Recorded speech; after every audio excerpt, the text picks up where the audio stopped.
Vous êtes le coordinateur de la France Insoumise et vous êtes d'ailleurs député réélu dès le premier tour des Bouches-du-Rhône.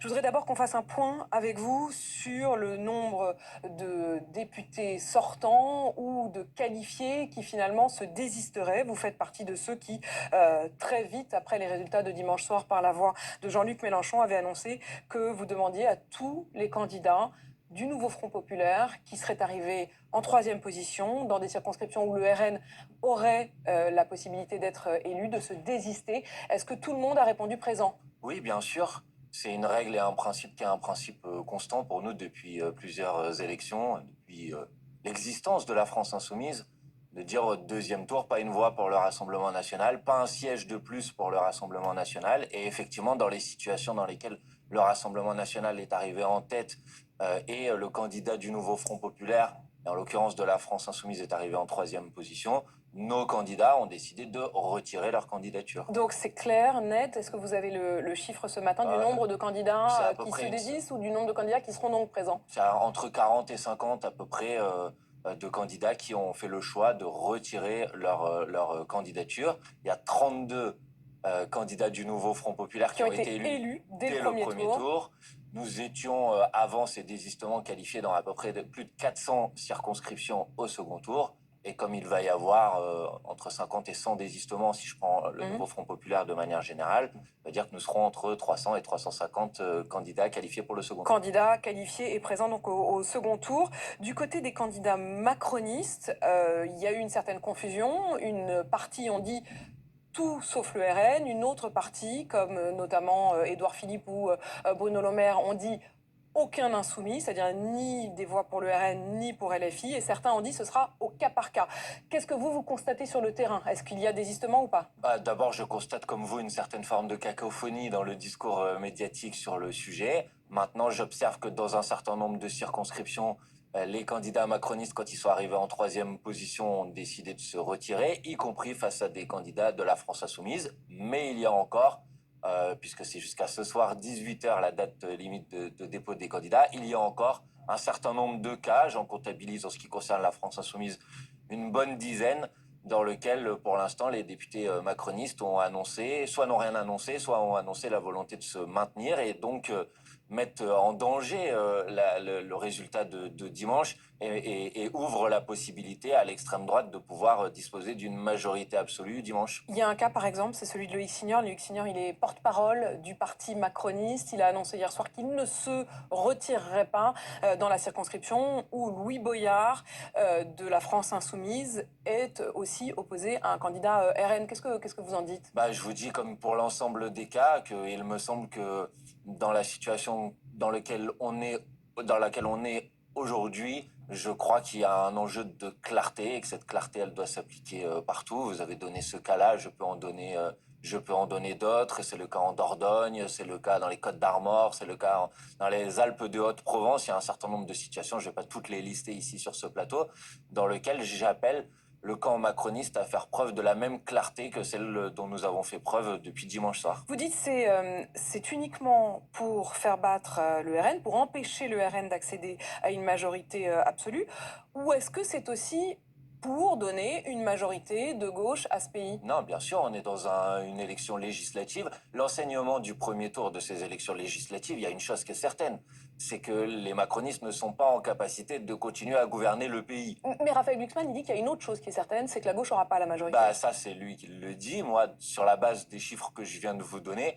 il me semble que nous sommes qualifiés dans suffisamment de second tour. Et si en plus on comptabilise les 32 victoires au premier tour, la possibilité pour le nouveau Front populaire de pouvoir disposer d'une majorité pour gouverner ce pays dimanche, elle est encore sur la table. Mais elle nécessite, c'est vrai, par exemple, que le tiers des électrices et des électeurs qui ne se sont pas déplacés dimanche dernier se mobilisent. Et donc moi, je profite de ce plateau ce matin pour appeler à la mobilisation. Certes, on a eu une participation plus importante que celle qu'on avait pu observer en 2022, à peu près 2 tiers des électrices et Mais des ça veut dire qu'il électeurs qui reste se sont un déplacés. tiers. Il en reste un tiers. Et un tiers, c'est beaucoup. C'est à peu près 16 millions d'électrices et d'électeurs. C'est bien davantage que le résultat du Rassemblement national au premier tour de ces élections C'est intéressant, ça veut dire législatives. que vous dites, là, on n'est pas juste dans non au RN, on est aussi en train de Bien sûr. constituer potentiellement demain une majorité de Mais- gauche et donc un gouvernement de gauche. Raphaël Glucksmann, je dis ces mots hier soir, il a dit, attendez, soyons sincères, il n'y aura pas de majorité de gauche. Il a même répété, il a dit,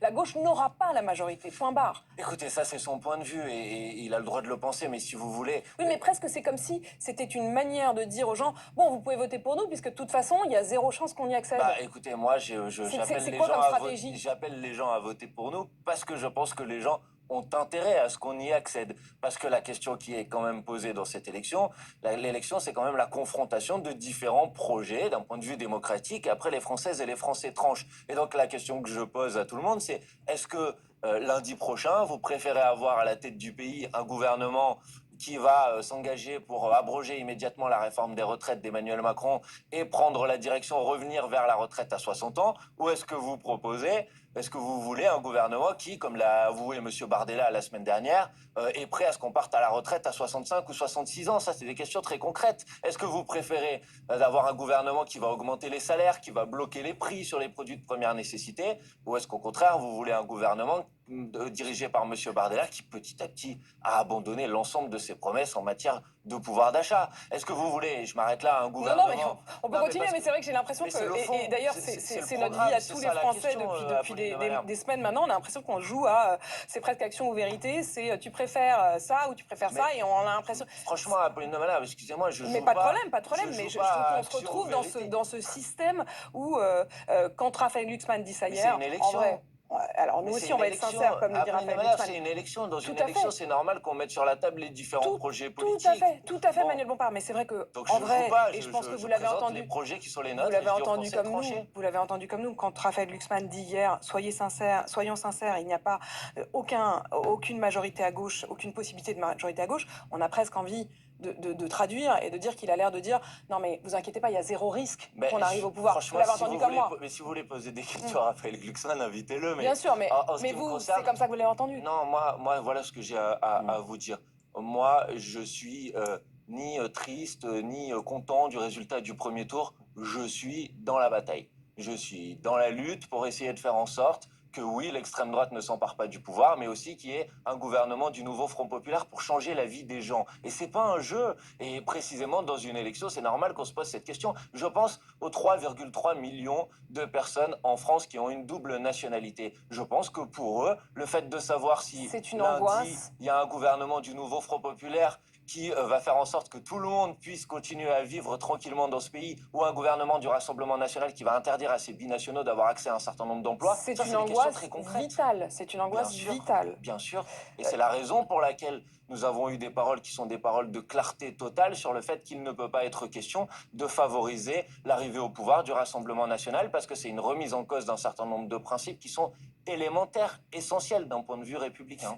Manuel Bompard, dans les histoires de désistement, il y a aussi cette question de deux insoumis qui parfois se retrouvent opposés les uns aux autres au deuxième tour. Là, vous ne désistez pas. Mais là, en l'occurrence, il n'y a aucun risque que l'extrême droite puisse s'emparer du pouvoir. En l'occurrence, la question que vous posez, elle concerne deux circonscriptions Tout à à fait. Deux Paris et à circonscriptions. Montreuil, qui sont deux circonscriptions dans lesquelles il y a une opposition au deuxième tour entre deux candidats qui se revendiquent de la gauche. Donc les électrices et les électeurs trancheront, mais il n'y a aucun risque, en quelque sorte, Alors, de c'est favoriser précisément l'accès au deux pouvoir de l'extrême droite. circonscriptions, dont celle, en effet, du sortant Alexis Corbière, qui arrive premier à Montreuil avec 40,2% des voix. Il appelle à ce que la candidate investie officiellement avec le tampon LFI, Ali Ben Ali, qui elle a obtenu 36,4% des voix, donc derrière lui, se retire pour pas qu'ils se retrouvent à s'affronter l'un l'autre au deuxième tour. Honnêtement, c'était pas le moment d'enterrer la hache de Mais guerre. comme je vous l'ai dit, et je peux vous le redire si vous voulez, il n'y a dans ces deux circonscriptions Non, j'ai bien aucune compris. Ce ne menace. serait pas pour faire menace. Ce ne serait pas pourquoi pour. empêcher les électrices et les électeurs de se prononcer sur le sujet, qu'ils se prononcent? Et pourquoi est-ce que ce serait pas le moment aussi de se dire, bah finalement, on se réconcilie? Mais madame, moi je suis pas fâché. C'est pas le sujet. Il y a deux candidats sur ces circonscriptions qui ont été investis officiellement par la France Insoumise et donc par le nouveau Front populaire. Et puis il y a d'autres candidats qui ont choisi de maintenir leur candidature face à ces candidats investis officiellement. Il y a eu un premier tour, il y aura un deuxième tour, mais honnêtement, on parle de 2 circonscriptions sur Oui, mais elles sont tout à 577. fait symptomatiques Non, je ne crois parce pas. que Et Alexis attendez, Corbière je peux juste vous comme dire quelque Raquel chose, si vous Garrido voulez ont bien. dit hier qu'ils avaient le sentiment que LFI n'était plus une organisation démocratique dans ce fonctionnement-là. Oui, mais bon, ça, c'est pas la première fois qu'ils le disent, et donc il faut qu'ils en tirent les conclusions. C'est-à-dire que s'ils sont pas à l'aise à la France Insoumise, pourquoi ont-ils demandé l'investiture de la Il France va donc y avoir Insoumise un pour duel être candidat? fratricide.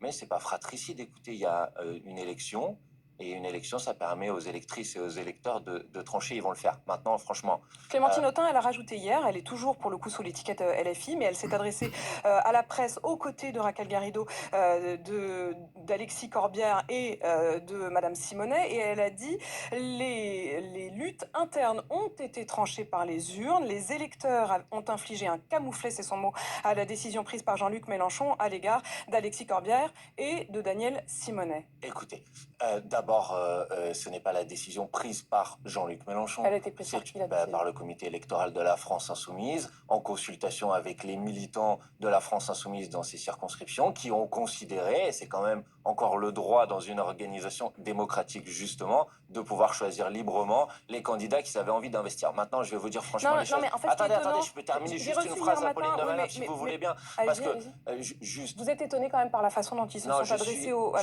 la presse hier?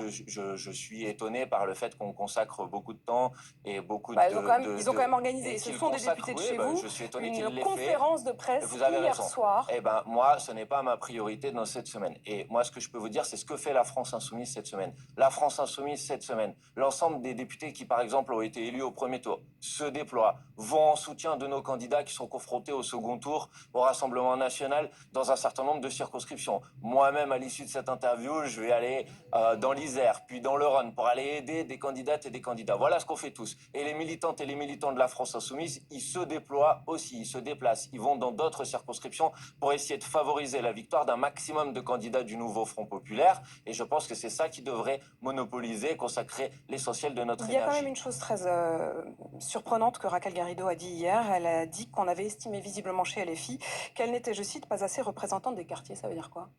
Mais je ne sais pas, c'est à elle qu'il faut poser la question. Puisque vous Elle m'interrogez sur dit, son nous ne intervention. serions pas assez représentatifs des quartiers populaires. Je fais partie pourtant des quelques personnes dans l'hémicycle qui sont immigrées.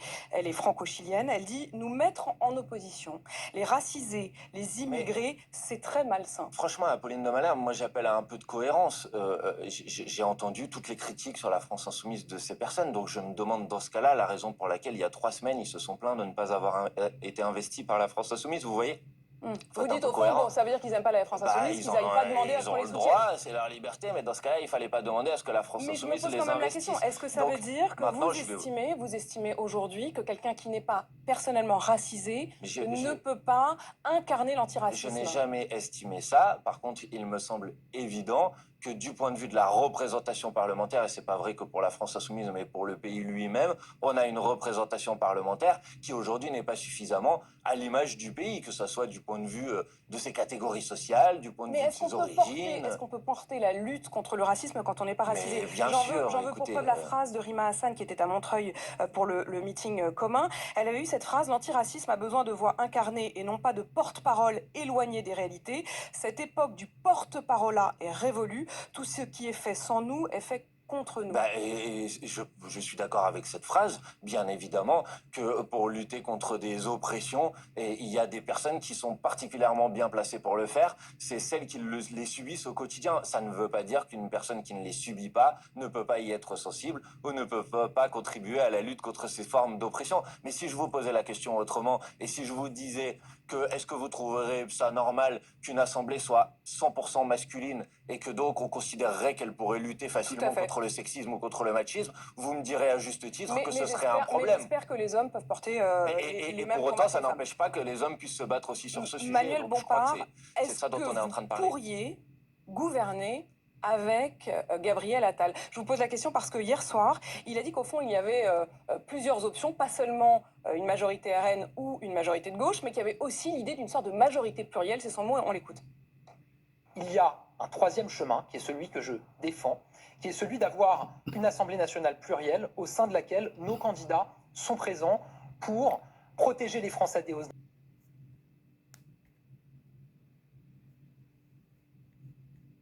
d'avoir une Assemblée nationale plurielle au sein de laquelle nos candidats sont présents pour protéger les Français des hausses d'impôts, protéger les Français des projets de division. Donc éviter que le Rassemblement national ait une majorité absolue, ça passe dans certaines circonscriptions, poignées de circonscriptions, par des désistements de nos candidats pour empêcher le Rassemblement national d'avoir cette majorité absolue. Maintenant, désistement ne veut pas dire ralliement. Chiche. Non, d'abord, je veux dire que moi, je suis dans une campagne, je l'ai dit tout à l'heure, où l'objectif, c'est d'avoir une majorité pour pouvoir gouverner avec un gouvernement du nouveau Front populaire dimanche. Donc, c'est quand même ça, aujourd'hui, l'enjeu, en tout cas pour cette semaine. Pour le reste, je vais vous dire un principe très simple, très clair. Les insoumis ne gouverneront que pour appliquer leur programme, rien que le programme, mais tout le programme. Donc, quand Gabriel Attal renonce à la dernière minute, dimanche soir, quelques heures avant qu'il ne soit minuit, et donc que la réforme de l'assurance maladie ne s'applique, vous prenez, mais est-ce que c'est pas justement une manière de vous dire, bah regardez, on peut faire un pas vers vous, faites un pas vers nous? Bah, qu'il, par exemple, décide d'abroger la réforme des retraites. S'il veut faire des pas, moi, tous les pas, je les prends. Mais ce ne pour sera pas autant- des pas, là, c'est-à-dire que vous voulez qu'il adopte votre programme. Mais non, mais c'est pas moi que je veux pas, je demande pas. Gabriel Attal, il est En fait, vous avez disqualifié pas envie de pour... gouverner Non, mais avec lui, attendez, quoi. Gabriel Attal n'est pas en mesure d'être Premier ministre demain. C'est pas moi qui le dis, c'est les électrices et les électeurs qui l'ont dit. Là, il dit un gouvernement qui ne va pas faire de hausse d'impôts, dit-il. Vous savez très bien ce que ça veut dire quand M. Gabriel Attal parle de hausse d'impôts, de manière extrêmement mensongère d'ailleurs. Ça veut dire, par exemple, qu'il s'oppose au rétablissement de l'impôt de solidarité sur la fortune. Lui, il appelle ça une hausse d'impôts. Il fait croire aux gens qu'ils vont être concernés par cette hausse d'impôts alors que ça concerne les milliardaires de ce pays. Donc moi, par exemple, je n'ai pas participé à quelque gouvernement que ce soit qui ne rétablit pas de la justice fiscale, qui ne met pas en œuvre une politique de répartition des richesses autre que celle qui a été mise en place par Gabriel Attal et par Emmanuel Macron lui-même. Donc il faut être, moi je crois à la cohérence, à la clarté, à la sincérité dans une campagne électorale. Voilà le programme que nous présentons aux électrices et aux électeurs. Nous sommes prêts à gouverner sur la base de ce programme. Il y en a certains qui vous combattent sur le plan plutôt fiscal, en effet, et sur les questions, ça a été d'ailleurs la première réaction aussi du gouvernement, de chiffrer votre programme, celui du On est RN. les seuls à l'avoir Et chiffré. puis Jordan Bardella qui, interview après interview, vous accuse de vouloir, je cite, libérer les prisonniers. Il dit qu'il a vu dans votre programme que vous libéreriez 20% des détenus dès les premières semaines au nom d'une régulation carcérale. Qu'en est-il vraiment? Non mais en fait, avant de vouloir être Premier ministre, M. Bardella devrait commencer par apprendre à lire, quoi. Je pense que ça fait partie quand Ça même ne de fait la... pas partie de votre programme, vous Ça ne fait partie de libérerez pas 20% Mais des ça fait partie de des la base, prisonniers. ça fait partie de la base, quoi. Mais il multiplie les fake news. Donc il dit ça. Je l'ai entendu dire qu'on voulait désarmer la police, a-t-il dit. Pourquoi? Parce que dans notre programme, nous disons, par exemple, qu'en manifestation, il y a un certain nombre d'outils qui sont utilisés, qui sont dangereux. Et oui, j'assume, par exemple, de dire que en manifestation, quand on va manifester, ça a été le cas par exemple des Gilets jaunes, on n'y va pas pour repartir avec un œil en moins ou avec une main en moins. Oui, donc il y a des sujets sur le fait de mettre en place une politique de maintien de l'ordre qui ne mettent pas en danger les manifestantes et les manifestants. Personne n'a jamais dit que nous allions libérer 20% des détenus. Il n'y a aucune proposition dans notre programme sur ce sujet. Bref, il dit juste n'importe quoi. Donc que les gens consultent notre programme et vous verrez qu'il ne faut pas en croire ce que dit M. Bardella. Toujours un doute quand même sur la question de qui pourrait être Premier ministre. Vous dites que vous appelez à ce qu'il y ait une majorité pour Oui. la gauche, donc un gouvernement, donc un Premier ministre. Sophia Chikirou, hier à la sortie de l'Assemblée nationale, a dit à nos confrères de TF1, ce sera soit Mélenchon, soit un autre insoumis. L'accord, c'est que le Premier ministre soit issu de nos rangs. Non, mais d'abord, première étape, finir le deuxième Non, tour quoi. de ces On élections. dit non. Je vais vous répondre, ne vous inquiétez pas. À Ensuite, quelle partie de la dans phrase vous dites non? l'hypothèse d'une majorité absolue pour le nouveau Front populaire. Il y aura donc un gouvernement du nouveau Front populaire. Ce gouvernement sera nécessairement un gouvernement de coalition, dans lequel l'ensemble des composantes seront représentées. Et oui, le principe de base sur lequel nous avons travaillé depuis le début, c'est pas moi qui l'ai dit, c'est Olivier Faure, le premier qui l'a dit, c'est qu'un gouvernement de coalition est toujours dirigé par un ou une première ministre qui est issue de la composante qui sera le plus nombreuse dans la coalition. Il a dit autre chose, Olivier Faure. Il a dit que le choix se ferait par vote. J'ai vu, mais écoutez, les deux sont pas incompatibles, c'est-à-dire que ça peut être une personne issue du groupe majoritaire, mais bien évidemment, ça doit se faire en accord avec toutes les composantes pour qu'un gouvernement puisse voir le jour. Vote. Mais ça dépend qu'est-ce que ça veut dire. Quelle modalité vous allez désigner. Mais forcément par de la discussion, parce que vous voyez bien qu'on va Donc, pas pas de se, vote. mais on va pas se livrer le ridicule de faire en quelque sorte une primaire de Premier ministre au Non, sein mais il peut de notre y groupe avoir un vote, majoritaire. tout simplement à bulletin secret. Mais il y en d'ailleurs, aura hein, forcément un Non. à la fin. Si, je vais vous dire pourquoi il y en aura forcément un à la fin, puisque comment ça fonctionne s'il y a effectivement un gouvernement du nouveau Front populaire, c'est le président de la République qui doit proposer à Non, une non, personne mais d'être ce que je veux Premier dire, c'est la ministre. personne que Et vous ensuite, allez il y a un vote de proposer. confiance. La personne, oui, mais ça, c'est toute l'Assemblée. Ah bah oui, mais au mais sein donc des les Insoumis députés, et dis-nous. au sein du Front populaire, il n'y aura pas de vote. On l'a bien compris. Je dis que, j'ai pas dit qu'au sein des Insoumis, il n'y aurait pas de choix par un vote des parlementaires. Bien sûr qu'il peut y en avoir un. Mais je dis que la proposition, elle sera forcément issue du groupe le plus nombreux et ensuite elle devra se faire en accord avec les autres composantes. Mais en fait, c'est très clair. Si on veut pas, comme c'est le cas depuis 3 semaines, Quand Olivier Faure dit qu'il faut qu'il y ait un vote, vous répondez pas, oui, bien sûr, pas de je vous ai problème, il y dit qu'il y aura aurait un un vote. vote Vous de dites, confiance. bon, voilà. Oui, mais le vote de confiance, Eh c'est bah, pas donc celui-là tous qui les parlait. dé- C'est pas Eh celui-là ben, qui moi, je parlait. parle de celui-là. D'accord, mais Mais c'est pas voilà, celui-là on va qui pas. parlait. Franchement, il faut prendre les choses étape par étape. Première étape, et j'en profite Donc, pour on verra m'adresser bien. aux électrices et aux électeurs. Non, je leur dis pas, on verra bien. Je leur dis, le sujet, c'est quel programme vous voulez pour gouverner ce pays. Et ensuite, il y aura une équipe, un gouvernement qui sera respectueux des différents membres de notre coalition, qui mettra en œuvre ce programme. C'est ça le plus important. Merci,